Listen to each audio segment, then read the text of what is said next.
I hope I have some interesting photos for you in here.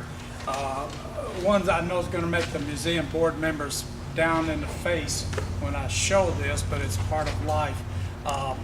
This is a good selection of what Republic Aviation did. I have 22 slides, and most all of them are Evansville. There are 2 or 3 that are Farmingdale, and one I have a question on. If you have a question as I go through here, don't hesitate. Feel free to ask, because I'd love to answer your questions. You can do it afterwards if you want. I grew up, by the way, my dad was Republic Aviation Tail Assembly Final Inspector, day shift. So my dad touched about half of every Evansville P47 that came out. We lived just a half a mile over here. Dad walked to work, and this was where I grew up. So this is my home country. Evansville made four models. The D model with the paint and the Razorback. The first one I'll show you, this is dated the first flight, the Hoosier Spirit, and I'll show that. They stripped the paint off in January of '44, and then they changed to the bubble canopy, and I'll show you the model where this was done in May of '44, and the N model, which was built largely in Farmingdale. And I have an interesting story I can't finish, but Modification Center worked on those New York D models. It's a secret. I'll show you when we get there. This was the first one. Notice this date, September the 7th, 1942. Look at here. 12 days later, this thing flew. Now I'm going back. I only see 2 men here and 2 guys over here supervising, but they were working on this thing night and day. You know they were like crazy, because they built this, finished this thing in 12 days. First one. An interesting story here. They made the first 5 out in the hangar, and I'll show you where that was. But they were also building P47s in vacant buildings around Evansville. There's a sentence in the Evansville newspaper that tells them of building P47s in vacant buildings. And this was just part of what was going on. This was largely shipped down, I guess, by truck or by rail or both from Farmingdale. So there was not very much of this was built in the Evansville plant. And here it was on 12 days later when it flew. This is a nice picture of the plant, and it's 1943. Somebody asked me about this house. Now, this is where I grew up. I don't know what happened to that house. It wasn't there, I know, about 10 years after the war, when I got to move it, ride my bike and move it around and such. But here's the plant. It started at the south end, and they built it to the north. Here's the office building, which was built in 62 days. Impossible. Impossible. But they built that office in 62 days, and it's shaped like an airplane. I think I have a picture of it in here. I'll show you. It was shaped unintentionally or actually intentionally like an airplane. Here's a gun butt. I'll show you a little bit of that. Here's the compass rose sticking up, and back in here is Modification Center, and we'll talk about Modification Center in a little bit. This is my treasure. This is one of my greatest life's treasure. Rich and I were going through, giving a tour of Whirlpool 2 or 3 years ago, and the manager, the personnel manager, and this was 8.5 by 11 and negative. It's white on black. And I can't tell you how many hours I lovingly worked on that thing, but it's the best thing I own is this picture of the floor plan of the plant. See the 4 assembly lines? Just like Toyota, just like Ford Motor Company, just like making the B-24s. They start, all of this down in here is long benches where they were doing small parts, assembly, larger parts, larger parts, larger parts, and here you go, out the door. Here was a paint building where they somehow, I don't know if that's right, but somehow these airplanes over in here, the fuselages were painted. Well, here's the fuselages only, no wings. So I don't know how that worked out. There's no instructions that went with this thing. My dad worked in this hangar right here, which was with pre-flight hangar, and this was where he worked. This was the modification, test modification hangar. They're still there, but Whirlpool, International Harvester Whirlpool took this office and extended this way up and down through there. You can barely find this office it's camouflage. But they brought the plant on out to here and trimmed all of this up and then closed that, and then later on it was extended on even out further. Here's the apron. This was where the airplanes would come out. The last thing they put on, I figured out, was the props. And they bring them out here where they were pre-flight service holes. And my dad was a tail assembly final inspector. And I know that he used pop. Somebody mentioned pop rivets. Yeah, that was. I had several pop rivets after the war, which tiny things were all lost. But Dad also was talking about the water injection system. So Dad was working with the liquids here in pre-flight, all no gasoline. They fueled them out here. So he was in that hangar working with such things as the hydraulics, the water. So that was what my dad did. This now is a picture looking straight down from about, yes sir. On that previous slide, when you go over there now and there's that placard, the historical site, where is that? Probably, here's Highway 41. I think it's right out here in the parking lot, probably right about here. That's about right, Harold. You're Got it? right on. Yeah. Okay. Yeah, that was there. This was where Rich and I, when we went in the plant, we did not go in this office, did we? Because there was a logo on the floor, Right. and that wasn't there. They had the Republic Aviation logo in the floor of this office, but I know we walked across here in that runway over the bay. There was a runway where people could walk across here, and I'm not sure what the function of that was. There was a lot of things went on, administrative things upstairs in all of this building. That's where they kept all the drawings and stuff too. Yes, and Rich you got those, I think, didn't you? Looking straight down, now right here is the hangar where my dad worked, and here was the test flight modification hangar.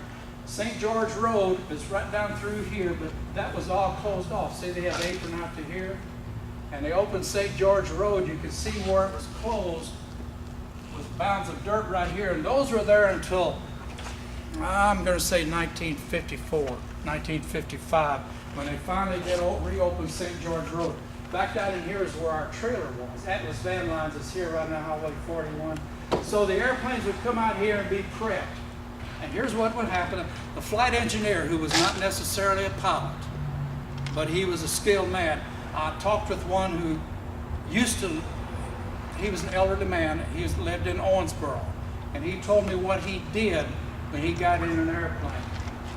And I don't know if it was night and day or days only. I don't know. I know they tested the gun butt at night because I have pictures of it. But I don't know if the flight engineers worked day only. I kind of expect they did, but I do not know that. So he would come out, they would fuel up his plane, whichever one it was. It was ready to go, and he would get in with his clipboard, the pilot's log. You may have worked on his pilot's log because they stayed with that airplane. They stayed with the airplane until it was done. So he would come out and do all of his administrative tools, which Ethan was talking about. Come out first to the compass rose, and this is still there, but it has hidden now mostly from sight. So he would come to the compass rose and zero the compass, enter that in his flight log, and then come over to this strip right here. See it? Look at that. The P47.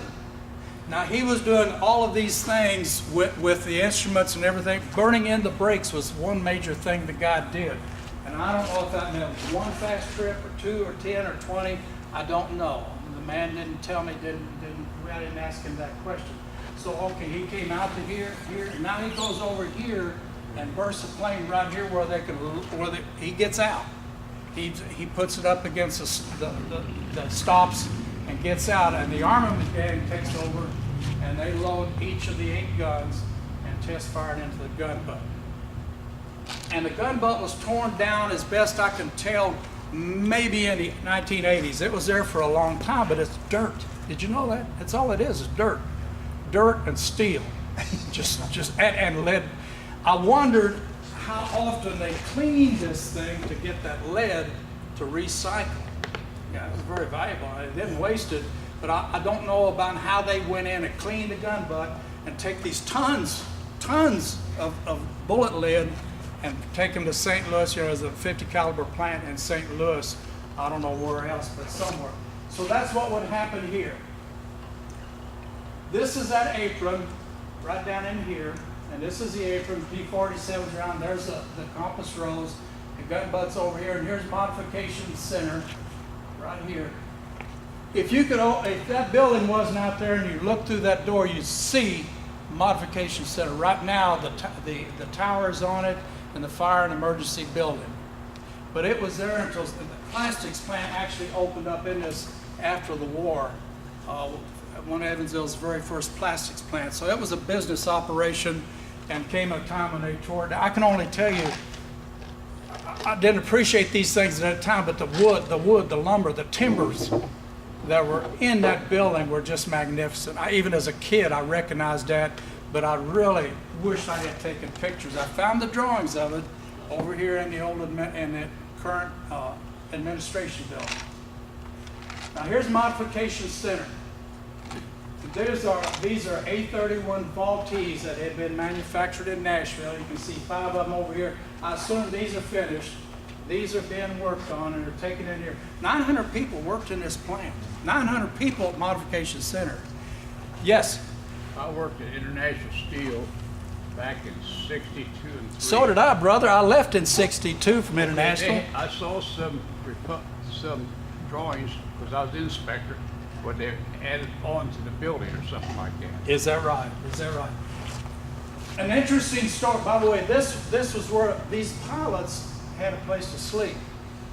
And I don't think there was a lot of women ferry pilots, and that was what they were women ferry pilots, most all of them. They had an apartment in Evansville where they would go in, they could get a meal, sleep, and get transportation to and from, because women during World War II had a hard time getting a place to sleep. Do you know what I mean? Yes, Rich? About how many different types of aircraft did they run through that modification? You're in them. Bear with me. I got some pictures to show. May I tell you a story off the subject? This is pretty good. When they tore this down and they were putting up the tower and the emergency building and everything, any of you ever have a septic tank when you were younger people? Mm-hmm. This is what that's about. Evansville ran a water line and a sewer line to Republic Aviation, out of town across the creek to Republic Aviation. They also extended the water and sewer on down to the hangars, the hangar area, but they run water only to Modification Center, no sewer. So when they were excavating all of this, they found these great big 16-inch sewer lines. It was a field bed, like what you used to use 4-inch clay tile for your home in the country. These were 16-inch, 900 people, wouldn't you expect that? So anyhow, that's what was going on in here. They used A-10s and A-11s up at George Army Airfield, but I don't think that's what that is. I can't zoom in with clarity. I probably wouldn't know anyhow. So anyhow, that's Modification Center. Here was some of the things they did. A Russian P-47, a Brazilian P-47, an American P-47, a Great Britain P-47. Great differences. Gauges, instruments, language, Portuguese, whatever the Soviets spoke, nameplates had to be changed out.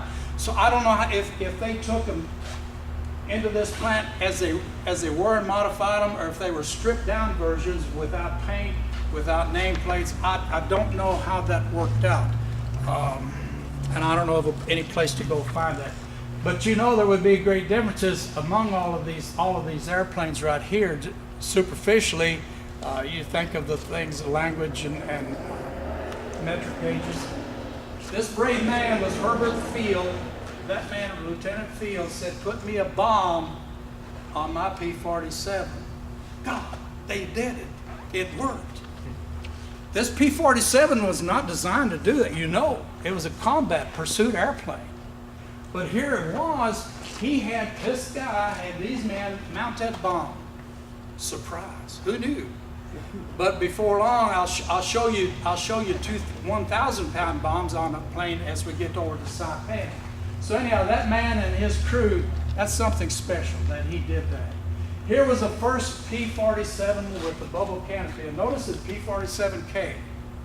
This is a Farmingdale picture, I'm pretty sure, but I'd like you to see that. And that was in April. By the way, everything I'm doing is timeline. You followed, we're started early and we're working up. This was April of 1944. My last show, my last film, I'm gonna come back and remind you about this. So just a little bit of thing when we get to it. The bubble canopies were put on in May of '44. I can't prove it, but somebody yesterday told me that they saw these bubble canopies at Hoosier Cardinal. And I've had other people tell me that Hoosier Cardinal in Evansville yeah, they blew it.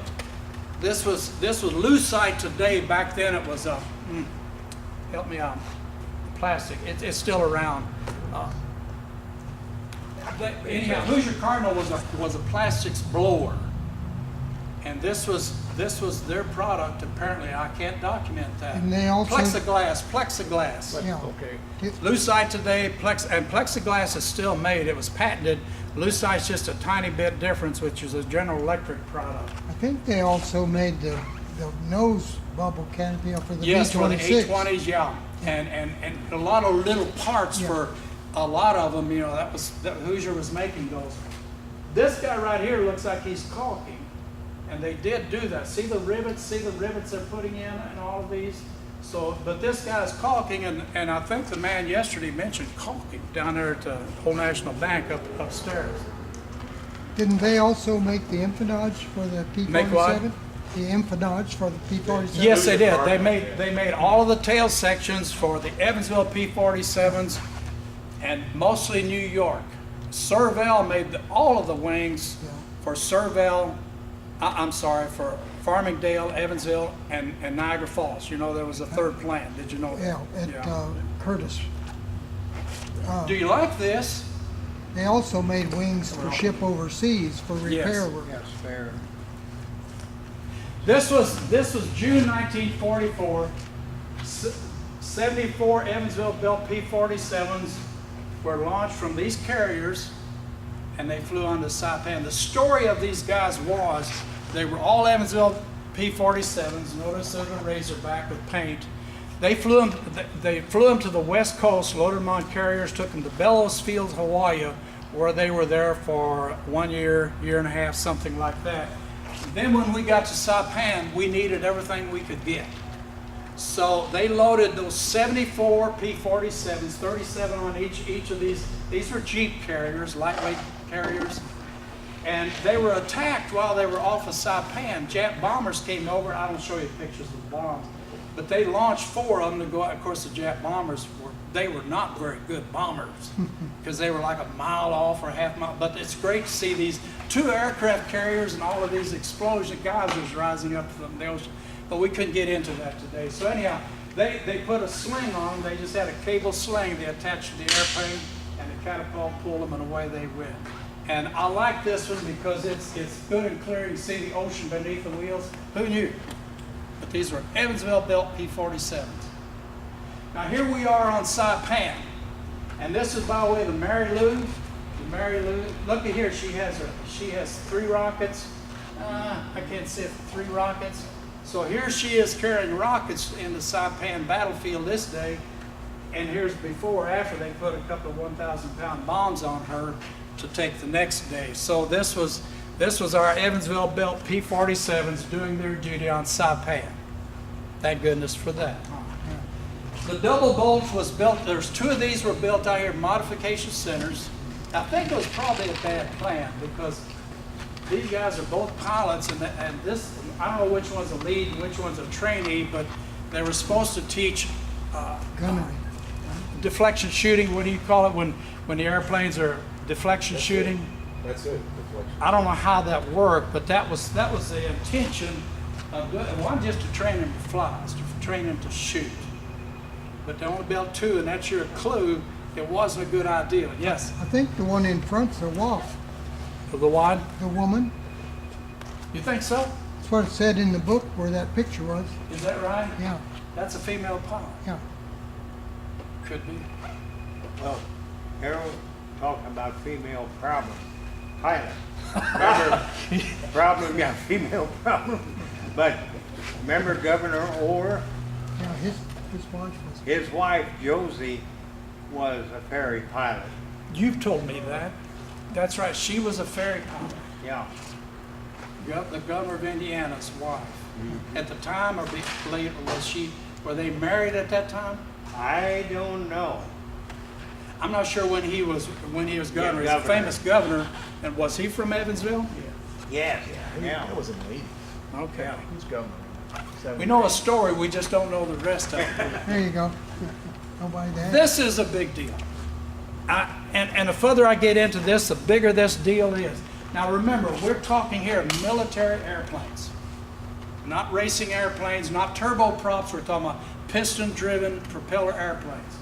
Then in August of 1944, they took the Razorback, and see this thing they added on underneath the wings and all of that? The P47 Jade Flute, 505 miles an hour. The remarkable thing, that record stood for 45 years. Now, I'm not talking about racing airplanes. I'm not talking about turboprops. But it took 45 years before another military piston-driven airplane actually beat that.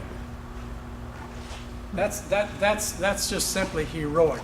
And I'm pretty sure this is Parkersburg. Notice the snow's on the ground, but it flew in August. When it set that record was August. This is either before or after. I'm not sure which. What they did, they took this P47 and lightened it up, put in some kind of a special lightweight wing system, and modified the engine greatly. And it flew once or twice, and that was its speed record. It was 505 miles an hour. Was it still a radial engine?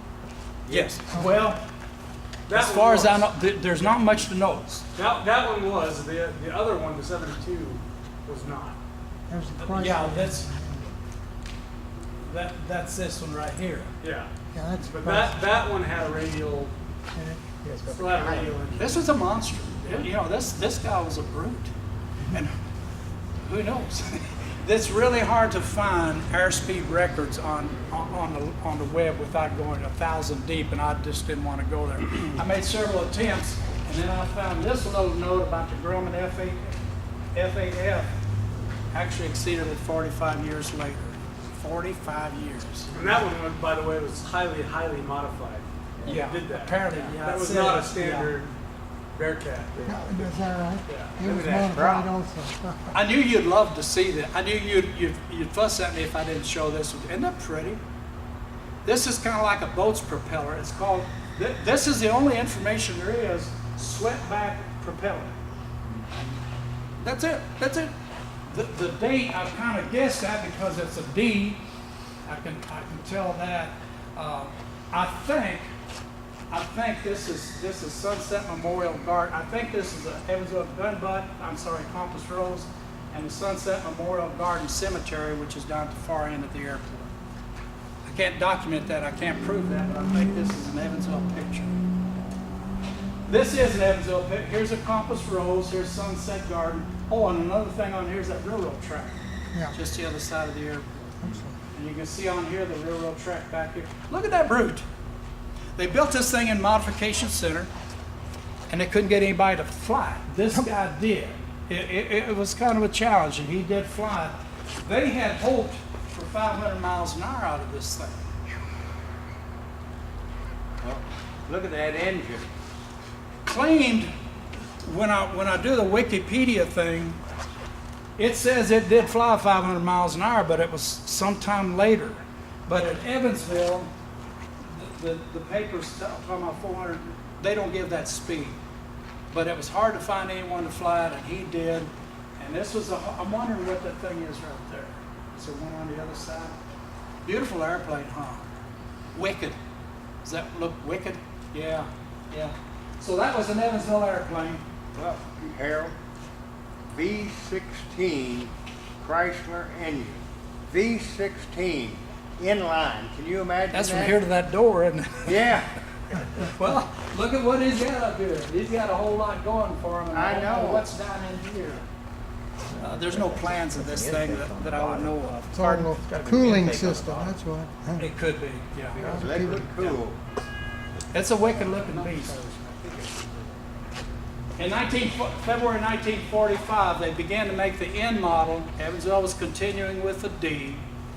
They built the N model in Farmingdale. And I'm not sure exactly how many. There was a good number, maybe 1,000, something like that. But they were being modified over at Modification Center. Why? Read down here, the word secret.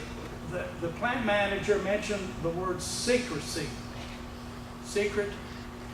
You didn't know about these. You know, these pictures I'm showing you were not commonplace in World War II. Yeah, man. And you didn't go in the shipyard and take pictures. You didn't go in front of the shipyard and take photographs. They take you in. You couldn't come out here and drive around the airport when somebody see you. Of course, there weren't that many cameras. Not like, you know, all of us have a camera here today, one way or the other. But you couldn't do that then. But he talks in here about the end model being secret. So what they were doing to it, did Farmingdale mess up? Did they improve it all of a sudden? You know, it was changing an airplane in change at that time. But they did make it here. I love this picture. You know, you can stand underneath him. Somebody mentioned about the fuel tanks. Notice this: fuel tank, belly tank. And he could walk underneath that belly tank. So I don't know why he's doing that. He's not over the ocean or anything. You know, this thing was to make that flight from Okinawa to Japan until we had in November conquered that big southern Japanese island, the south part of Japan, and then we would. The words I read about the invasion of Japan, we were going to conquer that island, so help me God, and pave it. Yeah. That was the word that was used. We were going to pave that southern Japanese island, and you can imagine what we would have done with troops, airplane. You know, that was an exaggeration, but I always liked that word, pave that. You know, you're talking about a place as big as Indiana. What is it, Well, Okinawa? now, that was Kyushu Island. Yes. That's where Nagasaki was. That's where you crossed over from Kyushu to the Honshu, the main island, through the Moji Tunnel. You did all of this, didn't Yes. you? Yes. Been there and done that. So the word paving is, you know, kind of an exaggeration, but you know, America would have done that if not for the atomic bomb. So, you know, that was a big deal. Now I'm down to the end. I've got two pictures to show you. This was an inn. It was called a Skinless Hot Dog, and this was up around New York. And I can't find the rest of the story. What happened to this? But this was a Farmingdale, New York airplane. You could stand. The people could come in and see this, and they could make the flaps, the ailerons.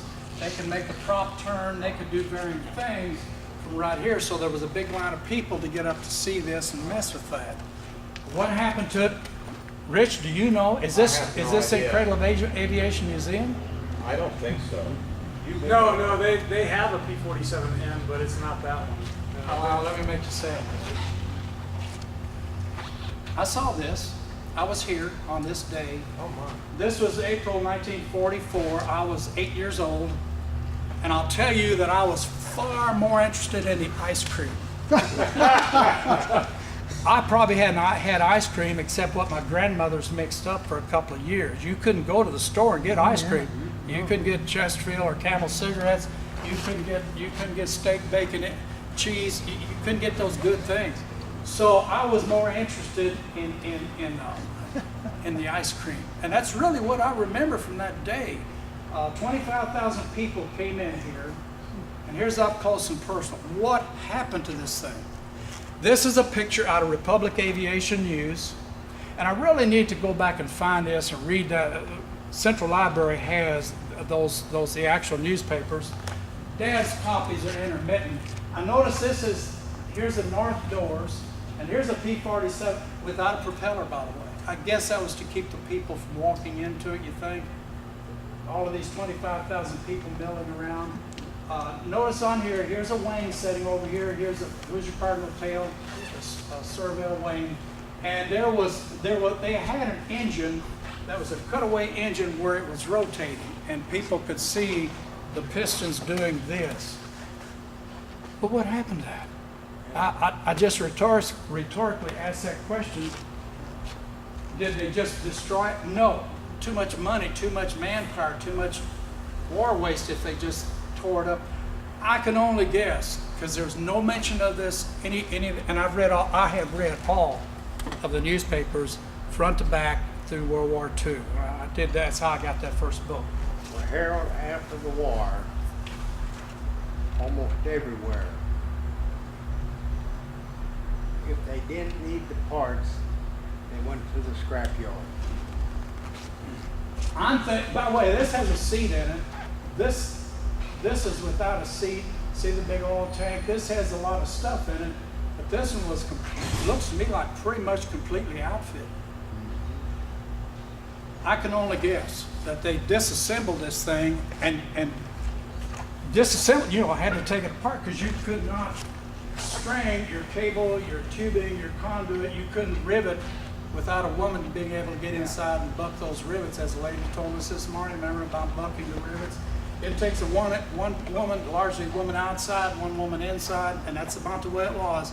Men did do this, but it was a women's job. And they came out in great forces off the farms, out of the schools, off the newspaper routes to work to get their husbands, their sons, their brothers, their fathers home from the war. I suggest the women many of them would work for free if they were asked to do this, but they were earning a wage.